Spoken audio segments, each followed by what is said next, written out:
আমি নিতে চাচ্ছি ডেসিমেল থেকে ডেসিমেল থেকে বাইনারি। আবার এটা হচ্ছে দশমিক 0.46 সেটা থেকে বাইনারি।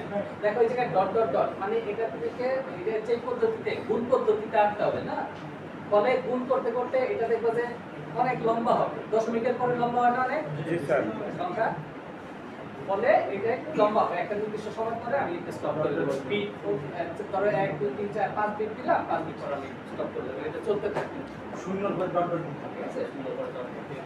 আর এটা বলছি যে পূর্ণ সংখ্যার ক্ষেত্রে এমএসবি থেকে এলএসবি তে যাবে, এমএসবি থেকে এলএসবি। আর এটা হবে এলএসবি থেকে এমএসবি, উপর থেকে নিচে, এলএসবি থেকে এমএসবি। 10 মিনিটের পরেরটা নিচের দিকে 10 মিনিট আগে।